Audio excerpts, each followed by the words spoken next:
할렐루야. 예, 우리 주님께 영광을 돌리고 여러분 축복합니다. 네, 여러분 축복합니다. 네, 주님께 박수. 자, 서로를 축복하는 눈인사. 네. 축복합니다. 우리 주님이 주시는 말씀이 여러분을 평안하게 하지 않습니까? 그죠, 여러분? 코로나가 너무 많이 퍼지면서 많은 분들이 이렇게 위축되어 있는 것 같아요. 그래서 수능도 지금 많이 그 시험을 이렇게 봐야 할 사람들이 오지 않게 이번에 접수를 안 한 그런 사태도 있고 하는데 많이 이렇게 두려워하고 움츠려들고 이제 이런 상황이 있지만 여러분 담대하십시오. 여러분 우리 능력의 예수 그리스도의 보혈을 여러분 날마다 덮으시기를 축복합니다. 주님의 보혈을 여러분에게 믿음으로 덮으십시오. 그러한 어떤 것도 여러분에게 침투에 들어오지 못하도록, 우리 가운데 들어오지 못하도록 여러분이 여러분 자신뿐만 아니라 여러분이 속한 모든 영역을 예수님의 보혈로 덮고 보호막을 치시기를 바랍니다. 그래서 여러분 담대하게 두려워하지 말고 믿음 가운데 서는 여러분 되시기를 축복합니다. 하나님의 말씀은요, 우리를 향하여 우리가 어떤 마음을 가져야 하는지를 말씀하십니다. 두려워하지 말라 하시고 담대하라고 말씀하십니다. 여전히 우리 주님은요, 우리의 영에 관심이 있으십니다. 우리는 자꾸 어떻게 해요? 육을 향하고 이 땅의 삶을 향하여 우리의 관심이 자꾸 그쪽으로 쏠리려고 하죠. 그래서 우리가 이렇게 취하게 되는 기쁨도 어떤 환경에서부터 우리가 기쁨을 얻으려고 하고 또 육신 안에 속한 것들 안에서 자꾸 기쁨을 얻으려고 하죠. 또 반대로 두려워하는 것들도 환경 때문에 두려워하고 그리고 눈에 보이고 들리는 것 때문에 두려워하는 이런 영향을 우리 너무 받습니다. 그런데 우리 주님의 관심은 언제나 우리의 육이나 이런 보여지는 환경이 아니라 우리 영에 관심이 있으시고 항상 그것을 위해서 말씀을 주십니다. 그러니까 우리의 관심도 다시 우리는 영의 것으로, 영으로 우리의 관심을 돌려야 하는 것입니다. 왜 우리 하나님은 그렇게 우리의 영을 향해서 말씀하실까요? 우리 하나님 이렇게 현실감이 없으신 분일까요? 그렇지 않습니다.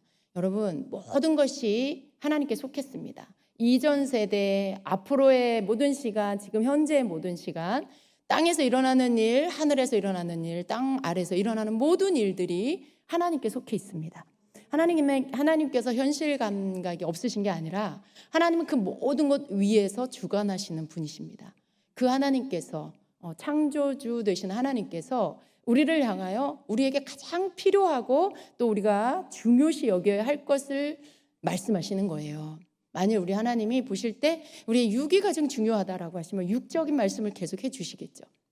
우리 혼이 중요하다라고 하면 혼을 막 이렇게 키워주시겠죠. 그러나 우리 하나님은 육도 아니고 혼도 아니고 환경도 아니고 우리의 영을 향하여서 끊임없이 말씀하십니다.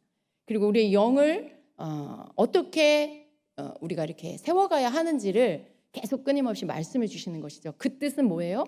우리의 영혼, 육과 환경 안에서 가장 중요한 건 우리의 영이다라고 말씀하고 계시는 것입니다. 왜냐하면 우리의 영은 영원토록 주님의 나라에서 영이신 하나님과 함께 살 그러한 존재이기 때문에 그렇습니다. 그래서 우리의 영이 잘 돼야 돼요. 우리의 영이 잘 돼야 됩니다. 우리의 영이 강건해서 혼이 강건해지는 이러한 삶이 되어야 합니다. 그러면 나머지는 저절로 다 따라오게 되어 있죠. 여러분 영은 어떠십니까? 우리가 어떤 영적인 부분들을 내 영을 이렇게 좀 내 영을 체크할 수 있는 그런 사람이 되어야 합니다. 내 영의 상태가 어떤지, 내가 지금 어디에 있는지, 나는 지금 잘 하나님 앞에서 잘 서 있는지 이런 것들을 내 스스로가 체크할 줄 알아야 된다는 거죠. 여러분 어떠세요? 우리는 자꾸 어떤 줄 아세요?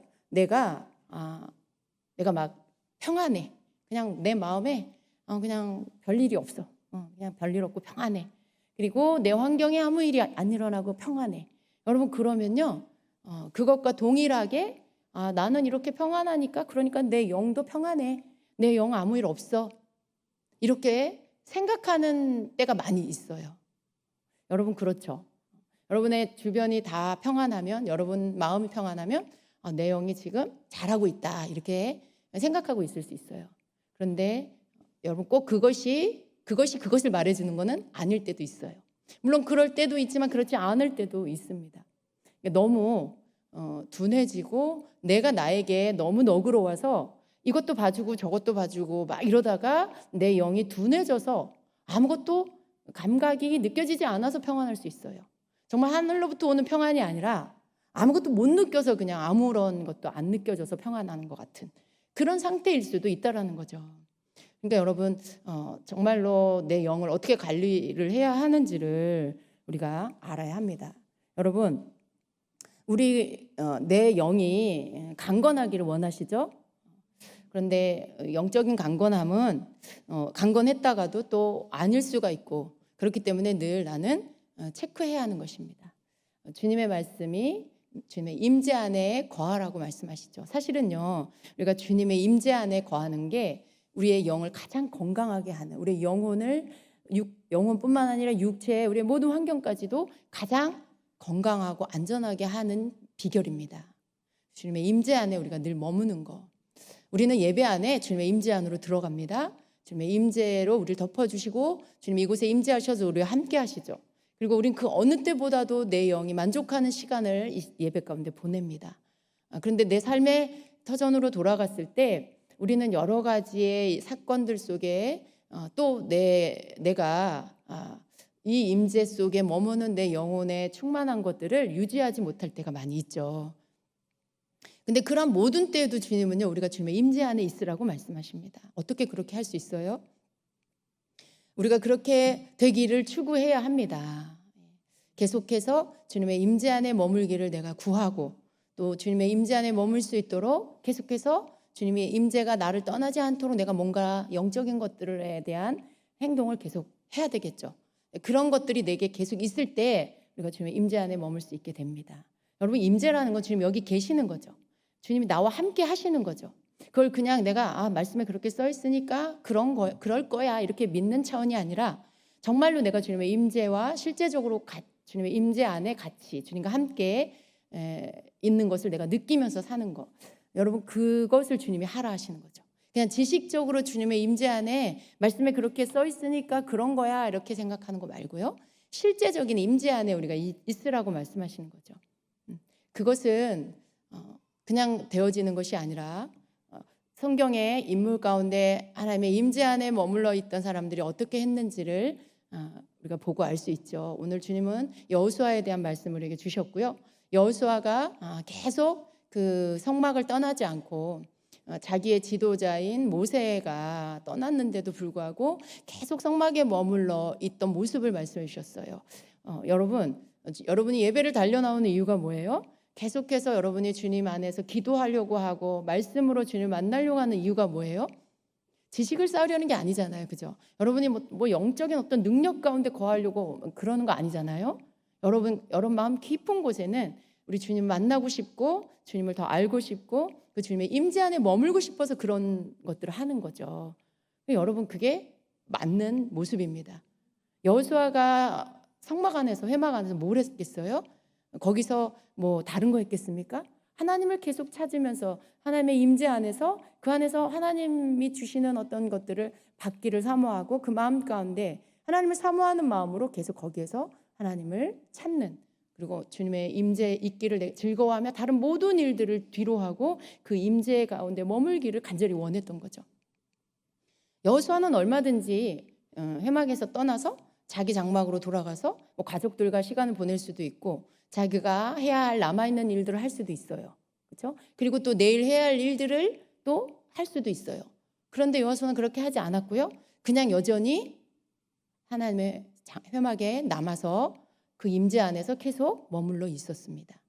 우선순위의 문제에 있어서 여호수아는 하나님의 임재 안에 머무는 것들을 선택했습니다.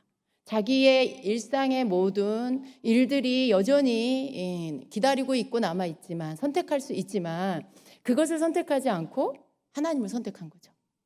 그런 여러 가지 자기가 뭐 할 수 있는 취할 수 있는 여러 가지 일들을 선택할 수도 있지만 그런 것들을 위해서 자기 시간을 다 그렇게 보내지 않고 하나님의 임재 속에서 주님을 만나는 일에 자기 시간을 들였고 또 거기에서 다른 것들에 대한 즐거움을 뒤로하고 하나님을 만나고 그 가운데 주님과 함께하는 것들에 자기의 즐거움을 삼은 거죠.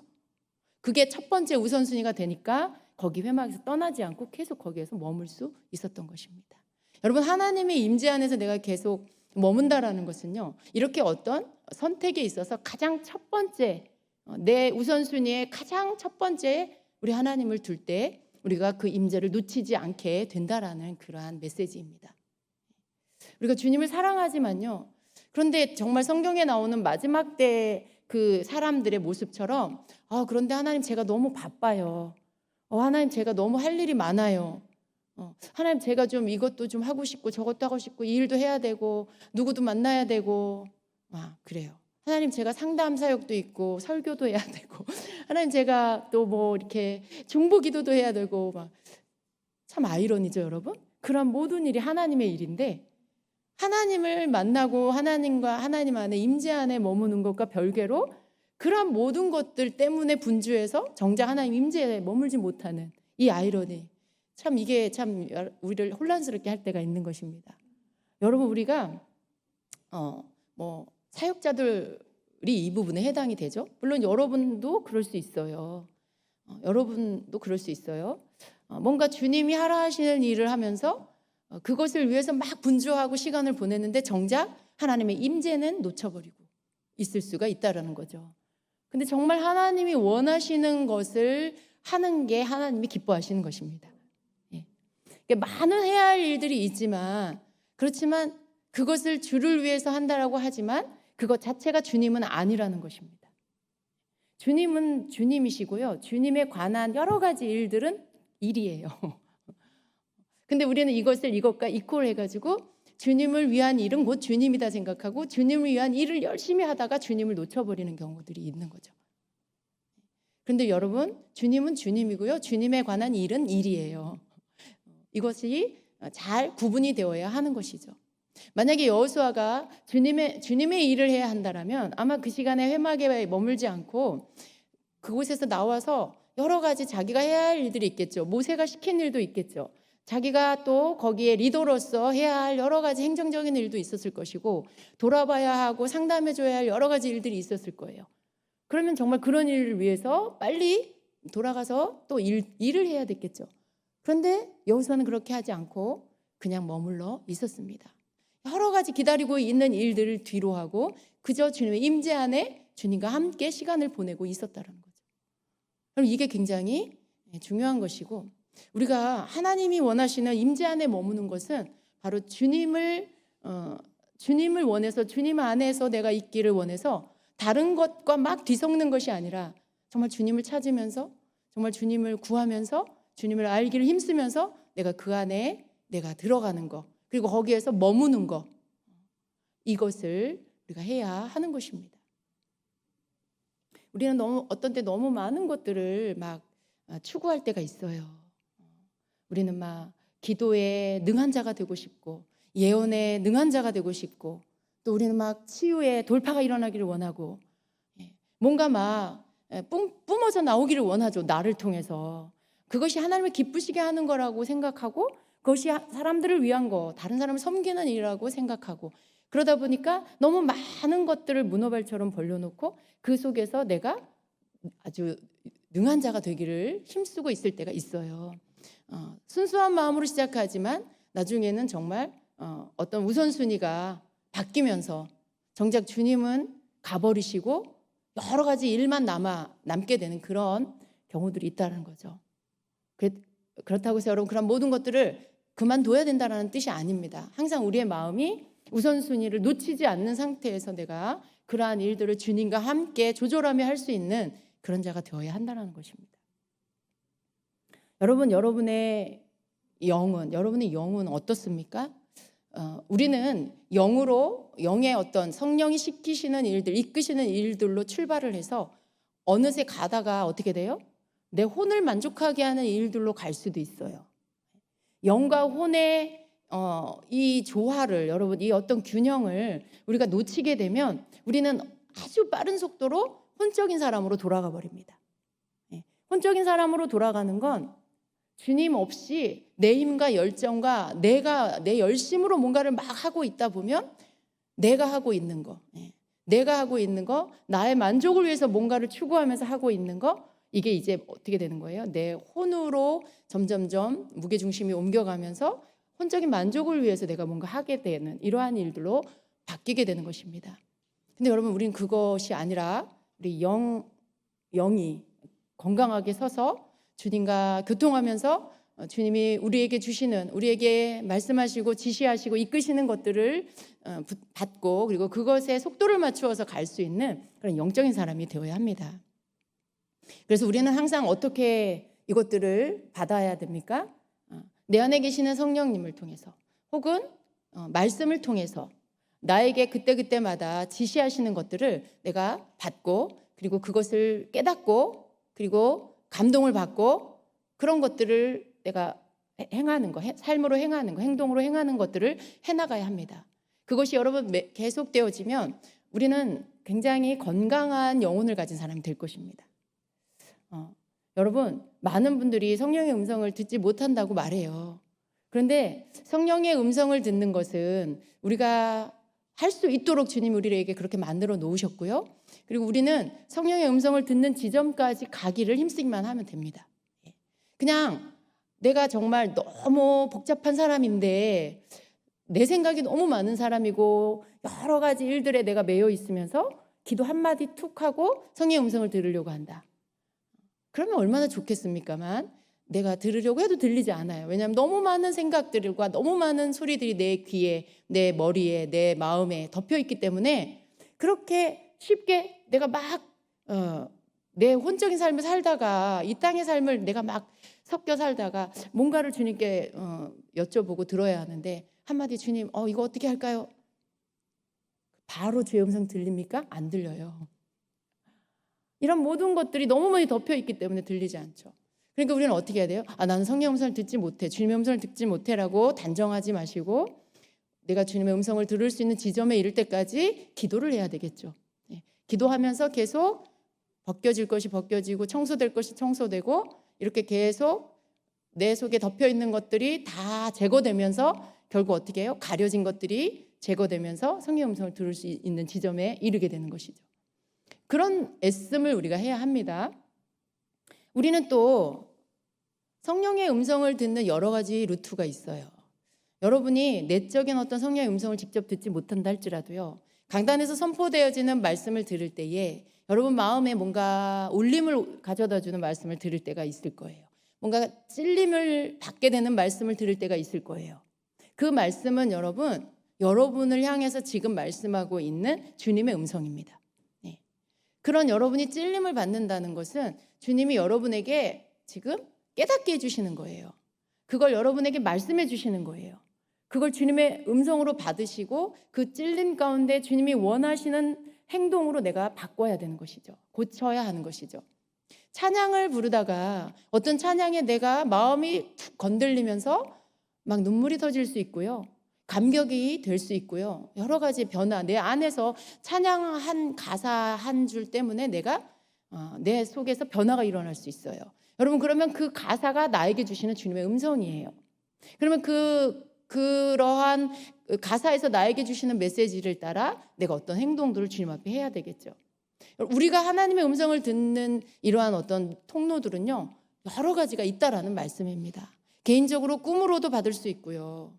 또 기도하다가 환상을 볼 수도 있고 음성을 들을 수도 있지만, 이러한 영적인 통로들이 열려 있지 않다 할지라도 말씀을 통해서 깨달을 수 있고, 예배 가운데 찬양을 통해서 내게 말씀하시는 주님의 음성을 내가 받을 수가 있습니다. 그런 모든 것들은 여러분, 내 영 안에서 내 혼을 향하여서 내 영 안에 계시는 성령께서 내 영을 통해 나의 혼에게 깨닫게 해주는 거예요. 내 혼에게 인식할 수 있도록 해주시는 거예요. 그런데 여러분, 그때 우리는 어떻게 해야 돼요? 내 혼이 인식한 대로, 인지한 대로 그것을 받아들이고, 그리고 그것을 내가 실제적인 삶으로, 행동으로 옮겨서 뭔가 고쳐야 된다라는 그런 경고를 주셨다라면 고치고, 뭔가를 해야 된다라고 했다라면 그것을 하고, 이러한 변화를 통해서 주님의 영이 내 영을 통해서 나에게, 내 혼에게 말씀하시는 것들을 내가 취하고 그것을 순종하는 이러한 태도를 우리가 가져야 합니다. 우리가 그렇게 할 때 우리의 영은, 우리의 혼은 둔해지지 않아요. 무감각해지지 않습니다. 우리의 혼은 내 영 안에서 계속 어떤 지시들을 받게 돼 있어요. 왜냐하면 성령이 우리 안에 계시기 때문에 우리의 영을 통해서 말씀하시는 거죠. 가르쳐 주시고 깨우쳐 주시고. 내 혼은 그것을 인식하고 인지하는 기관이에요. 그렇게 하십니다. 성령님께서 그렇게 하세요. 근데 많은 때에 그것을 이렇게 무시하게 되죠. 뭔가 내 마음 가운데 어떤 찔림이 왔는데 그걸 찔림은 받았어요. 그래서 기도도 했어요. 그런데 저 문을 나가는 순간 다 잊어버려요. 그걸 또 잊어버리고 또 시간을 보내고 또 다른 시간 가운데 주시는 어떤 찔림 가운데 또 생각이 나겠지만 여러분 그게 한 번, 두 번까지는 올 수 있어요. 세 번까지도 올 수 있겠죠. 그런데 4번, 5번, 6번 계속 오지는 않아요. 우리가 계속 그 부분들을 따르지 않으면은요 점점점 어떻게 될까요? 내 혼은 점점 내 마음, 내 혼은 강해지고 나의 영은 약해집니다. 그러니까 내 영이 내 혼에게 뭔가를 지시하고 가르쳐 주는 것들에 대한 이러한 신호가 약해지기 시작해요. 왜 그럴까요? 무시했기 때문에. 결국은 내 영이 나에게 신호 주는 것들을 내가 무시하는 건 그 성령님이 내게 말씀하시는 것들을 내가 무시한 게 돼버리죠. 순종하지 않은 게 돼버리죠. 그러니까 어떻게 해요? 영은 점점 약해지고 혼은 점점 강해집니다. 여러분 내 혼이 강해지면 혼적인 사람이 되는 것이죠. 혼적인 사람이 되는 거. 여러분 혼적인 사람이 되면 안 됩니다. 우리의 혼의 본성은 자연인의 혼은요 굉장히 하나님의 것들을 대적하고 하나님을 섬기고 싶어 하지 않아요. 여러분 안에서 기도해야 되는데 말씀을 묵상해야 되는데 여러분 그런 것들을 여러분 느껴집니까? 여러분 그러한 것들이 여러분 안에서부터 여러분에게 자꾸 생각하게 한다라면 그건 여러분이 영에서부터 오는 신호예요. 우리의 혼은 절대로 그런 것들을 추구하지 않는다는 거죠. 우리의 혼은 절대로 영적인 것을 추구하지 않아요. 내 영이 건강해서 내 영이 주도해서 나를 이끌어 갈 때 그때 내 혼이 내 영을 따르는 위치에 배열이 되면 그때는 내 혼이 내 영이 지시하는 대로 같이 따라갑니다.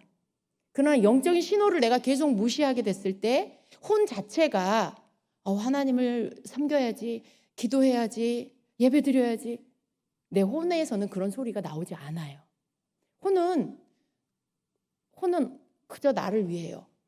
나 자신, 이 육신인 나를 내 속에 그냥 하나님을 만나기 전에 내 본성의 내 자아를 위하고 나를 위해요. 그게 내 혼이 하는 일이에요. 그래서 내 혼이 하나님을 막 섬기자고 말하고 기도하자고 나에게 말하고 막 그러지 않는다는 거죠.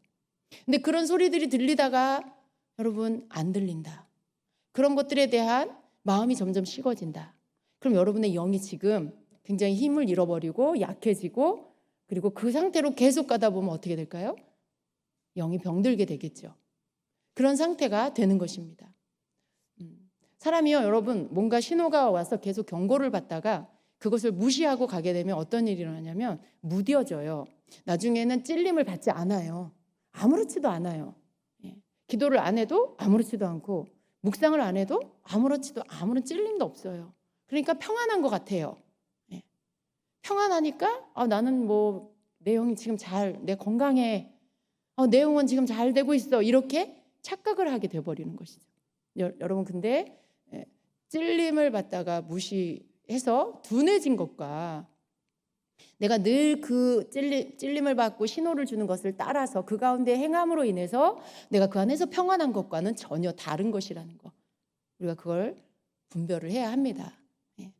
근데 사실은요, 여러분 영적으로 조금이라도 아직도 영이 뭔가 우리에게 감각을 줄 수 있다라면, 뭔가를 느낄 수 있게 해줄 수 있는 상태라면은요, 절대로 평안하지 않습니다. 기도하지 않는데 평안하다? 그러니까 내가 육신으로는 편하니까 편하다? 아니죠. 절대 편하지 않죠. 기도하는 거 사실 힘들어요, 여러분. 그거 노동이에요. 우리 영혼에 기도하고 나면 영혼에 만족이 오지만요, 사실 육체적으로는 노동이거든요. 목도 쉬고 막 힘들어요. 그런데 기도를 안 하면 그런 것들이 편안하죠, 육신이. 근데 그렇게 편하다고 해서 내 마음이 편하냐? 내 속 깊은 곳이 편하냐? 편하지 않죠. 뭔가 이상하게 뭘 해도 마음이 즐겁지가 않고 만족감이 없고 항상 뭔가 좀 이렇게 내가 놓치고 가는 것 같고, 여러분 그런 어떤 감각들이 여러분에게 있을 거예요. 그리고 있어야 돼요. 그러한 것들이 우리가 영적으로 편안해서 정말 편안해서 평안한 거랑 가짜 평안이랑 이렇게 다른 것입니다. 육신이 편안하고 환경에 아무 일 없다고 해서 그게 하나님 나에게 주시는 평안이야, 내 영혼은 지금 잘 있어 라고 말해서는 절대 안 된다는 것입니다. 우리의 영혼이 고난 가운데 있다 해도요, 여러분 그 속에서 평안할 수 있어요. 우리는 고난 환경 가운데 어려움이 있고 고난이 있다고 해서 우리의 영혼이 다 힘들고 메마르고 어렵냐, 꼭 그렇지 않아요. 고난 가운데 있는데도 정말 폭풍의 눈에 태풍의 눈에 있는 것과 같은 고요함과 평안을 누릴 수가 있어요. 근데 아주 편안하고 아무 일도 없는데도 내 속은 편안치가 않고 뭔가 불안한 마음이 들 수가 있는 거죠. 내가 고난 가운데 있다 해서 저 사람이 지금 저런 영이 지금 뭐가 잘못됐어, 우린 그렇게 말할 수 없어요. 고난을 겪고 있지만요, 여러분 그 영이 하나님 앞에서 뭔가 훈련되고 성장하고 있는 시간일 수가 있는 거죠. 그러니까 우린 눈에 보여진 어떤 환경을 가지고 이 사람의 영이 이렇다 저렇다 말할 수 없는 거고, 자기 자신도 그렇게 단정해서는 안 된다는 것입니다. 중요한 건 뭐예요? 우리가 우리의 영이 혼에게 보내주는 신호를 감지하고 그것을 받아서 내가 그것대로 지시하는 대로 이끄는 대로 따라가는 훈련이 우리가 되어야 한다라는 그런 말씀인 것입니다. 그래서 여러분, 하나님은 우리를 이렇게 혼자 그냥 내버려 두지 않으세요. 하나님은 계속해서 우리를 깨우쳐 주시고 또 우리의 혼이 앞서 나가지 못하도록 우리의 영이 힘을 얻고 그 영적인 그 인도함을 받을 수 있게 하시기 위해서 계속 우리에게 때로는 찔리게 하시고, 때로는 감동을 주시고, 때로는 또 말씀하시고, 뭐 여러 가지 꿈으로 보여주시고, 여러 가지의 통로를 통해서 우리에게 계속해서 말씀을 주십니다. 그래서 그러한 것들을 우리가 받는 것은 하나님 여전히 나를 지금 재촉하시는 것, 나를 일깨워 주시는 신호라는 것을 우리가 알아야 합니다.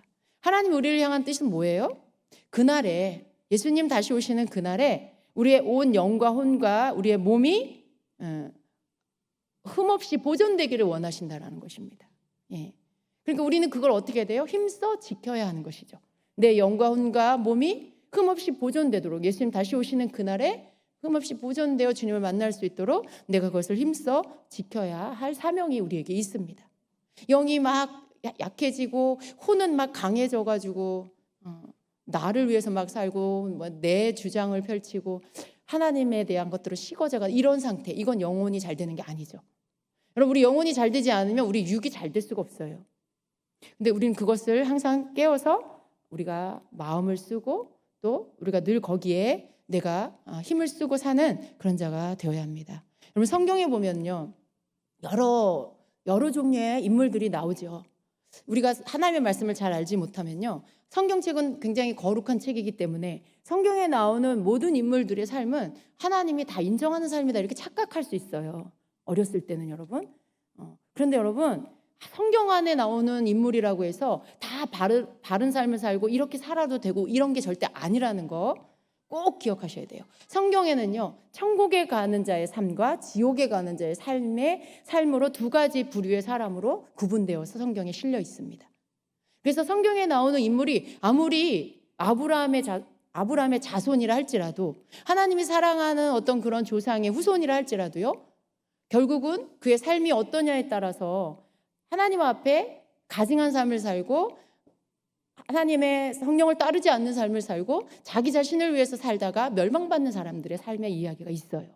그리고 또 반대로 정말 하나님을 경외하고 하나님을 섬기고 하나님의 말씀대로 사는 삶이 어떤지를 그렇게 사는 사람들의 삶의 모습들이 나와 있어요. 이 두 부류, 구약 성경은 대부분 이렇게 두 종류의 사람의 인물들, 그 인생이 실려져 있습니다. 근데 우리가 자칫 잘못 이해하면요, 성경에 나오는 여러 가지 일들이 있잖아요. 너무나 막 오늘날에도 우리가 지금이야 그렇지만 한 20년, 10년 전만 해도요, 이런 일들이 일어나는 걸 우리가 상상도 못했던 일들. 근데 그때도 여전히 성경 안에는 막 그런 일들이 있었잖아요. 이렇게 막 시아버지와 며느리가 동침을 하고 그런 것들이 성경에 실려 있어요. 그런 걸 볼 때 여러분 처음에 성경 읽을 때 충격받지 않으셨나요? 어떻게 이런 일이 성경에 이런 일들이 성경에 있지? 어떻게 하나님 믿는 자들이 이런 일을 했지? 굉장히 막 충격되는 그런 일들이 있습니다. 근데 여러분 성경은 뭐 깨끗하고 뭐 올바르고 뭐 그런 이야기만 실어놓은 게 아니에요. 이 땅에서 인생 가운데 일어날 수 있는 죄악의 끝까지의 모든 일들이 성경에 다 있어요. 심지어 여러분 어떤 일이 있어요? 사람을 이렇게 토막내서 살인하고 죽이는 사건들도 사사기에는 있어요. 그런 일들이 여러분 얼마나 끔찍하고 악한 일입니까? 근데 사람이 하나님을 떠나면, 하나님이 우리에게서 떠나버리시면 인간이 악해지는 그 수준이 어디까지 가는지를 성경에서는 다 말씀하고 있는 것입니다.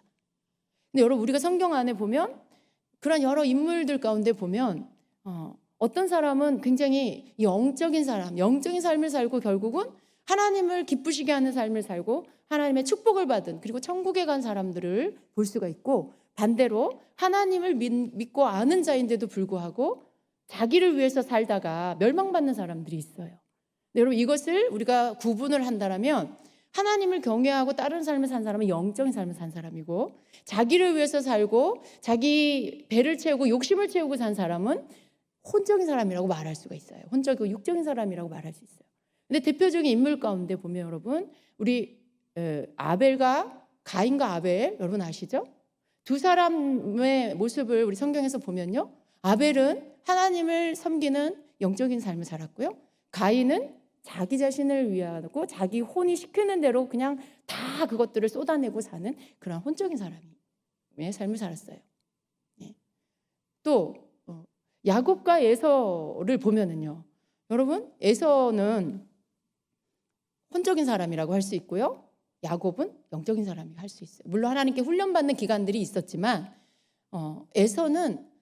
에서가 혼적인 사람이라는 가장 두드러진 특징을 드러낸 게 뭐냐면 하나님이 주신 장자권을 팥죽 한 그릇에 팔아버렸다라는 그 모습.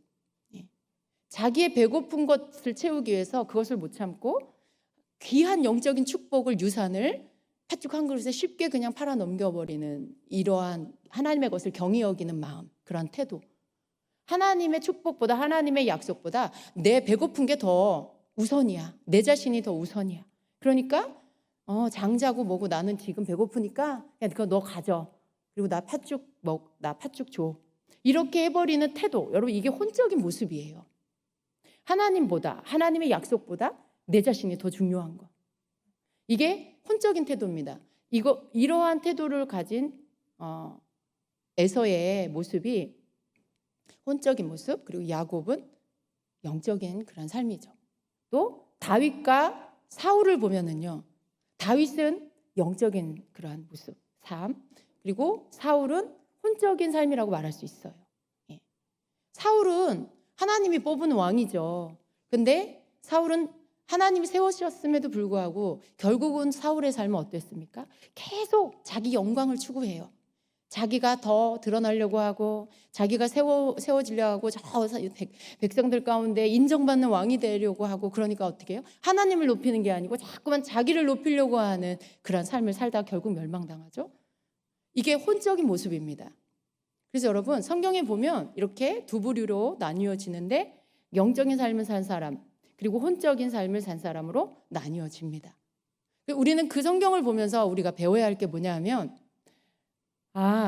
영적인 삶을 산 사람은 하나님의 축복을 받고 주님의 임재 안에 거하고 결국 주님 나라로 들어갔고, 혼적인 삶을 산 사람들은 하나님을 안다 할지라도 결국은 자기 영광을 위해 자기 자신을 위해 살다가 결국은 멸망받고 그렇게 되었다라는 것을, 그리고 지옥 가게 되는 이런 것들을 우리가 배워야 하는 것입니다. 결국 우리는 지금 우리의 삶을 향해서도 하나님 우리에게 원하시는 건 뭐예요? 왜 하나님은 이렇게 우리는 이 땅에 온통 미디어 모든 매체들이 지금 코로나 얘기하고 있고 사람들은 그것에 그냥 두려워하고 있는 이때에 우리 하나님은 그런 말씀으로 우리에게 뭔가를 말씀해요. 뉴스에서 말하는 그런 뉴스에서 말하는 보도의 내용들 그런 것들을 우리에게 뭔가 말씀하시는 게 아니라 영적인 말씀을 우리에게 하세요. 하나님께서 우리에게 원하시는 삶이 우리가 영적인 사람이 되는 것을 원하신다는 것이죠. 결국은 이 땅의 모든 삶이 영적인 것과 동떨어져서 상관없는 그런 것이 아니라 이러한 여러 가지 환경과 상황 속에서도 우리는 여전히 우리의 영적인 것들을 추구하며 사는 삶, 그것만이 우리가 살 길이라는 것을 주님이 말씀하고 계시는 것입니다. 그래서 우리가 이렇게 어떤 내 영을 통해 내 안에 계신 성령을 통해 내 영이 건강해서 내 영이 내 혼을 향하여서 이끌고 있는 이러한 이끌음을 거부하지 말고 무시하지 말고 그것을 잘 따라가서 내 혼이 건강해지는 그러한 사람이 되어야 합니다. 요한삼서 1장 2절에 사랑하는 자여 내 영혼이 잘된 같이 내가 범사에 잘되고 강건하기를 내가 강구하노라라고 한 이 한 구절의 말씀 속에는 너무나 많은 의미를 담고 있다는 걸 우리가 깨달아야 합니다. 그래서 여러분 영혼이 잘되는 여러분 되시길 축복합니다. 그 나머지는 그저 따라오는 것. 그 나머지는 내 영이 잘 되면 내 혼이 잘 되는 것이고 그러면 그 나머지는 저절로 따라오는 것이라는 걸 여러분 꼭 아시기를 바랍니다. 하나님께서요. 우리가 성경을 보면 하나님은 반드시 우리의 혼을 낮추시고 우리의 혼을 변화시키시는 그런 시간을 사람들 인생 가운데 주신다라는 걸 볼 수가 있어요. 여러분 개인적인 삶 안에도 그러한 일들이 일어나고 있지만요. 성경에서 보면 이스라엘 백성들을 보면 우리가 이것을 확연하게 알 수가 있습니다. 하나님이 왜 이스라엘 백성을 애굽에서 탈출시켜서 출애굽 하나님이 시키셔서 이끌어내시고 그들을 왜 바로 가나안 땅 약속의 땅으로 들이시지 않았을까요? 하나님은 그냥 우연히 그런 게 아니에요. 길을 잘못 들어서 그런 게 아니라 하나님의 계획 가운데 이스라엘 백성을 광야로 들어가도록 하신 거예요. 광야로 들어가는 일정이 하나님의 계획서 안에 있으셨던 거죠. 얼마나 힘든 시간이에요? 그냥 바로 가나안 땅에 들어가게 해주셨으면 고생 안 하고 너무 좋을 텐데 하나님이 능력이 없어서 그러셨을까요? 이거 안 되겠다. 너네들 이거 내가 일정은 이렇게 잡았는데 이게 잘못됐다. 너네 광야로 지나가야 되겠다. 그러신 게 아니에요, 여러분. 하나님 인생이 아니시죠. 하나님께서 광야를 통과해 가는 여정을 일부러 계획하신 거예요. 그래서 그쪽으로 들어가게 하신 것이죠. 왜 그렇게 하셨을까요?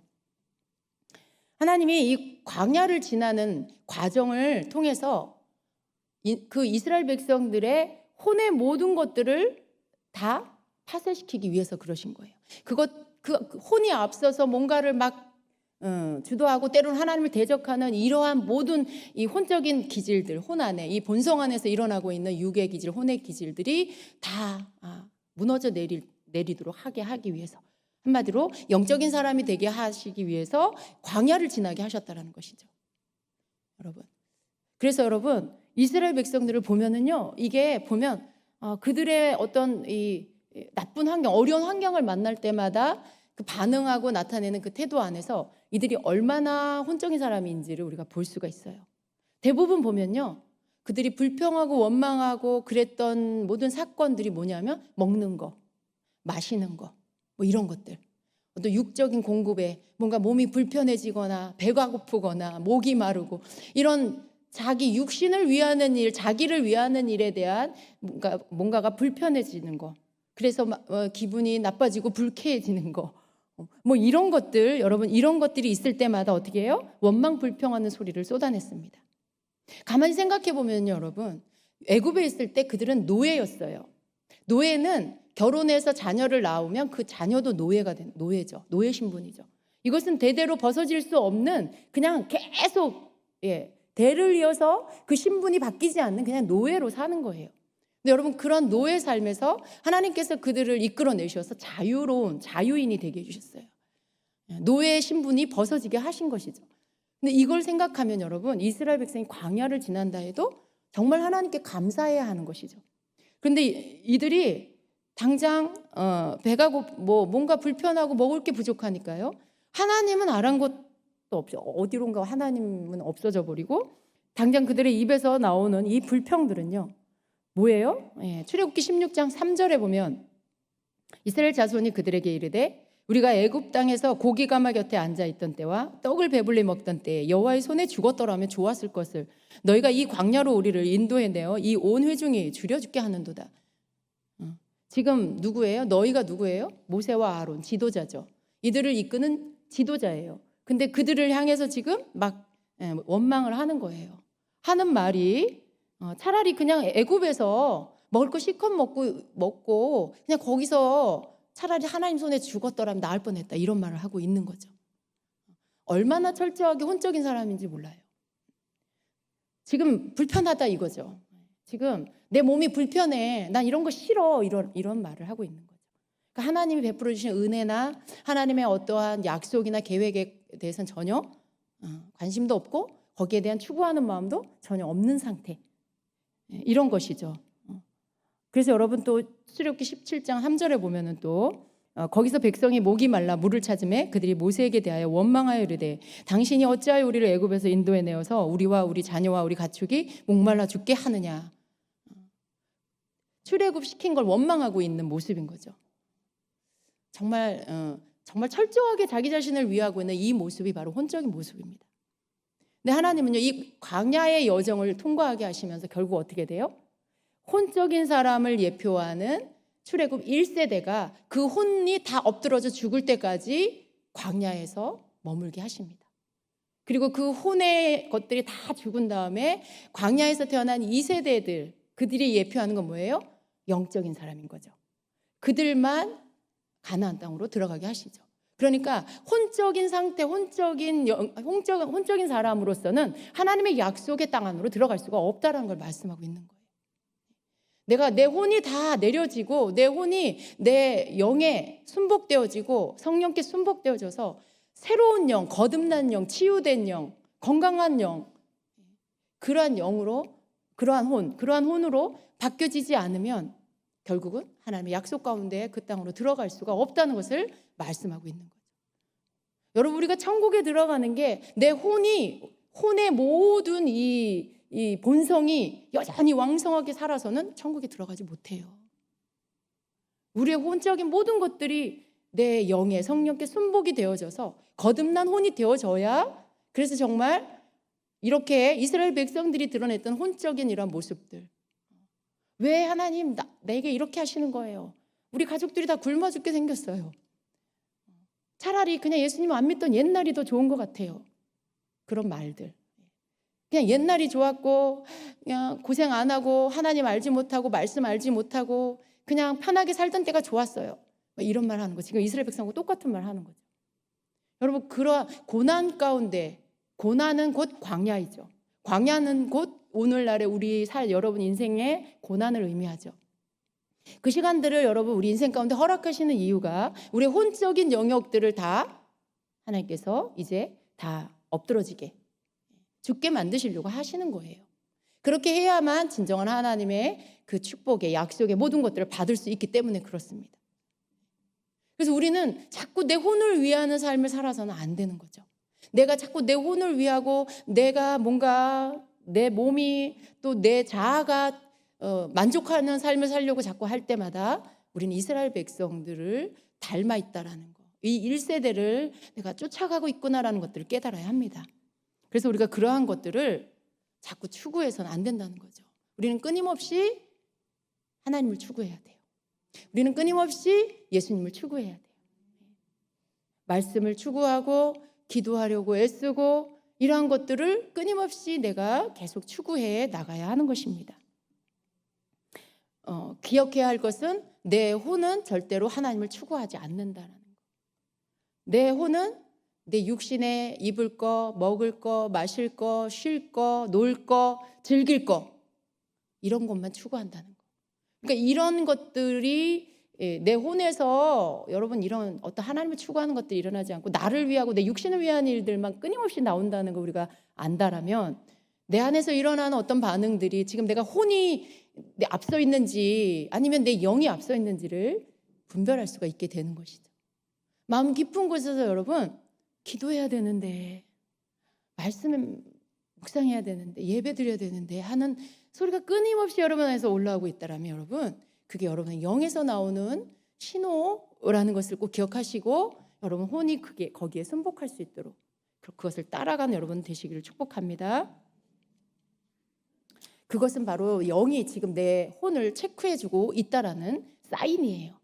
내 영이 지금 나를 체크해 주는 거예요. 너 지금 기도해야 돼. 너 지금 말씀 묵상해야 돼. 그거 안 하면 어떻게 된다는 거예요? 네가 점점 지금 영적으로 약해지고 힘을 잃게 된다. 너 지금 너 영이 병든다. 너 그러다가 잘못된다. 이걸 지금 계속 체크해 주고 있는 거라는 거죠. 여러분, 내 영이 나를 체크해 줄 수 있을 때 체크 당하시고 거기에 교정 받으셔야 돼요. 거기에 맞추어서 내가 움직여 나가셔야 한다라는 것입니다. 여러분, 잠언서에 보면은 6장 9절로 11절에 이런 말씀이 있죠. 게으른 자여, 네가 어느 때까지 누워 있겠느냐? 네가 어느 때에 잠이 깨어 일어나겠느냐? 좀 더 자자, 좀 더 졸자, 손을 모으고 좀 더 누워 있자 하면 내 빈궁이 강도같이 오며 네 궁핍이 군사같이 이르리라, 이렇게 말씀해요. 근데 여러분, 이게 그냥 1차적으로는 우리가 부지런히 살아야 한다는 것을 뜻하는 말씀이기도 하지만요, 그러나 더 깊은 뜻은 여기에 영적인 게으름을 버려야 한다라는 뜻인 것입니다. 우리가 계속 나를 위하고 내 몸을 위하는 이러한 모든 태도들, 이건 영적인 게으름이죠. 이러한 것들을 우리가 버려야 한다는 말씀을 주고 있는 거죠. 영이 보내는 신호, 계속 미루고, 내일부터 하자, 내일 해야지, 이따가 시간 될 때 해야지, 이거 해놓고 해야지. 여러분, 이렇게 하는 것은 결국 어떻게 해요? 정확한 시간에 하나님이 나를 도우실, 성령께서 나를 도와주실 수 있는 타이밍을 놓치게 돼요. 나중에 하려고 해보세요. 잘 안 돼요. 나중에 나 그 영적 상태 괜찮으니까 뭐 며칠 쉬었다가 기도한다고 해서 내가 기도 안 되겠어? 잘 되겠지. 그리고 내일 하자, 모레 하자 하다가 막상 하려고 하면 어때요? 기도가 잘 안 돼요. 뭔가가 뻑뻑하고, 그리고 마음이 일어나지가 않고요. 그리고 어때요? 지루함이 느껴져. 기도하는 게 지루한 느낌이 들고 하고 싶지 않은 생각이 들고 막 이렇게 돼버려요. 신호가 왔을 때 그때가 해야 할 타이밍인 거죠. 그때가 바로 내가 회복할 수 있는 바로 그때인 거죠. 그때를 놓치면 바로 잠언 6장 9절, 10절, 11절의 말씀처럼 그냥 내가 좀 이따 하자, 내일 하자, 이러다가 어떻게 해요, 여러분? 뭔가가 쳐들어오는 거죠. 내 혼을 막 강하게 하는 것들이 쳐들어와서 내 영의 힘을 다 빼버리게 하고, 영적인 것들에 대한 즐거움이 사라져버리고 마음의 뜨거움이 없어져버리고 이렇게 되어버리는 것입니다. 그래서 로마서 12장 11절에는요, 부지런하여 게으르지 말고 열심을 품고 주를 섬기라, 이렇게 말씀해요. 부지런히 주를 섬겨라도 아니고, 그냥 게으르지 말고 주를 섬기라도 아니고, 부지런하고 게으르지 말고 열심을 품고, 3번 강조하고 있어요. 그렇게 주님을 섬기라고 강조하고 있는 것입니다. 우리가 그렇게 해야 한다는 말씀인 것이죠.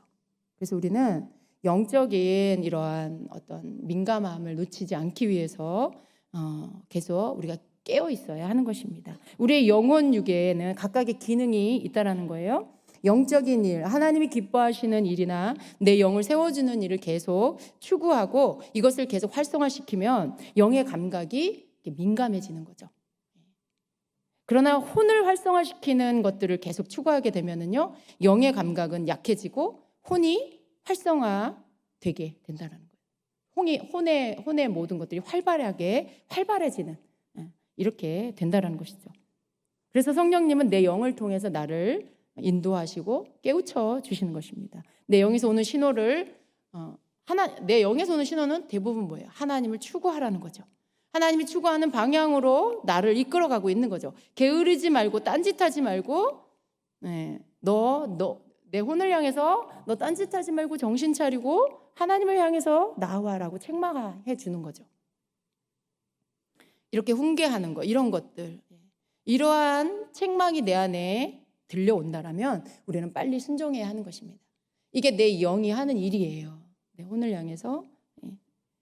그러니까 여러분, 이러한 일들에 내가 빨리 따라갈 때 내 혼이 활성화되는 것들이 멈추고 내 영이 더욱더 활성화되고 힘을 얻게 되고 세워지는, 그래서 나를 내 삶 전체를 이끌어가는 그러한 삶으로 내가 들어갈 수 있게 된다라는 것입니다. 영이 소리를 못 내거나 영이 어떤 소리를 낸다 해도 내 혼이 너무 강해져 있으면요, 영에서 보내는 신호를 내가 느끼지 못하게 되는 것입니다. 내 상태가 영에서 보내는 신호를 못 느끼는 상태가 돼버린다라는 거예요. 예배에 그러한 상태에 나타나는 현상이 어떤 거냐면, 예배에 은혜를 받지 못해요. 예배를 드리는데도 시큰둥해요. 마음이 일어나지 않아요. 하나님과 하나님의 말씀에 대한 신뢰와 사모함이 식어져 버려요. 지루함이 오게 되고요. 영적인 어떤 활동들의 모든 것에 지루함이 오고요. 하기 싫어지게 되고 하나님을 향한 열심을 식어버리게 됩니다.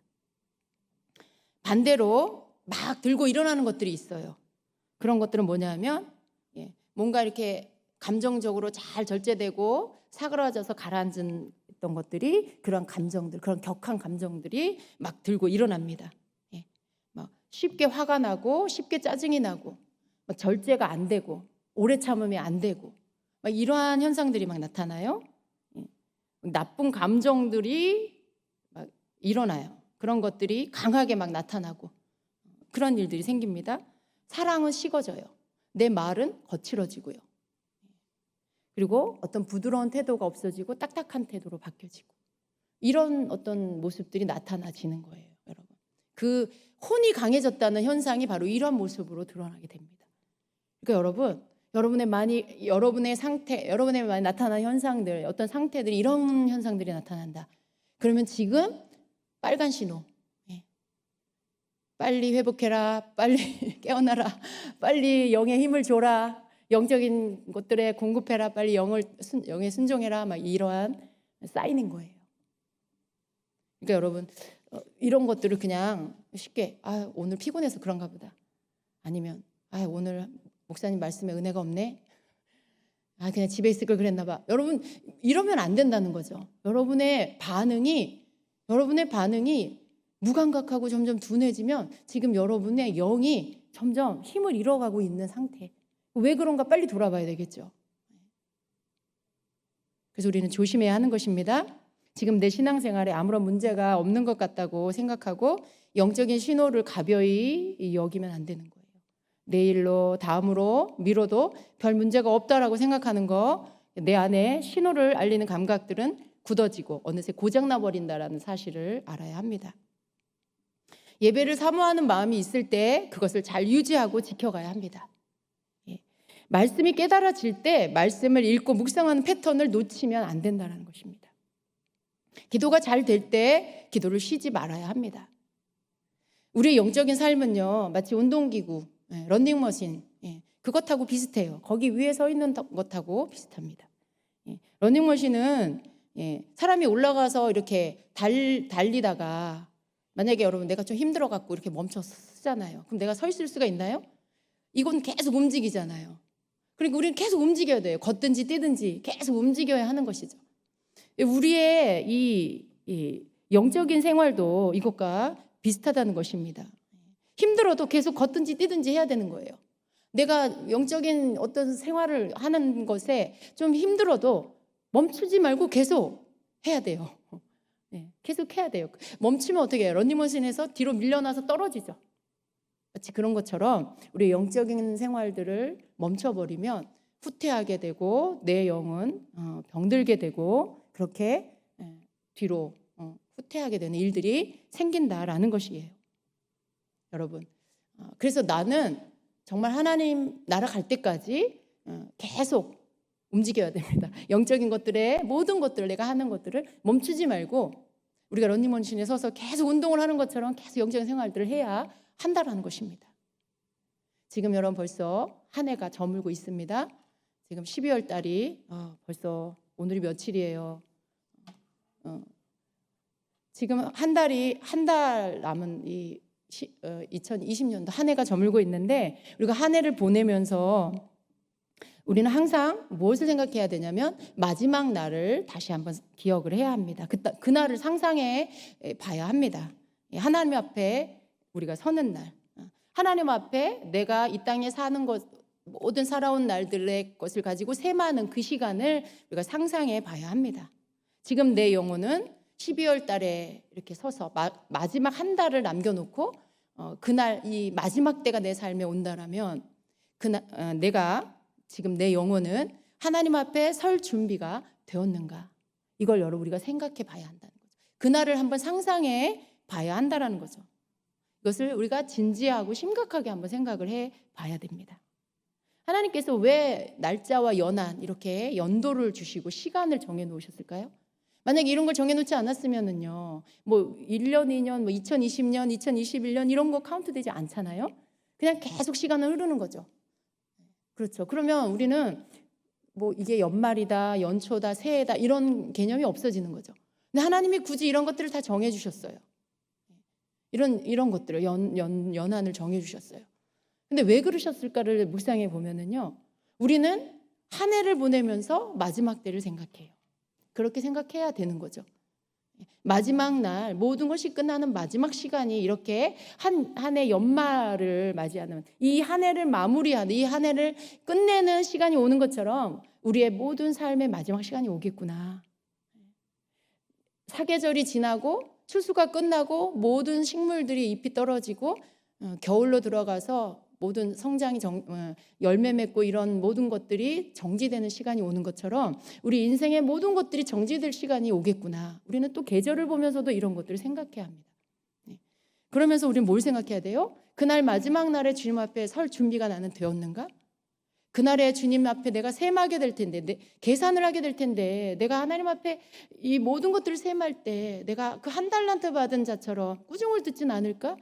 바깥으로 쫓겨나 슬피우며 일을 가는 자가 되어서는 안 되는데, 이런 것들을 우리가 생각해 보면서 그렇게 이 12월 달을 보내야 한다는 것입니다.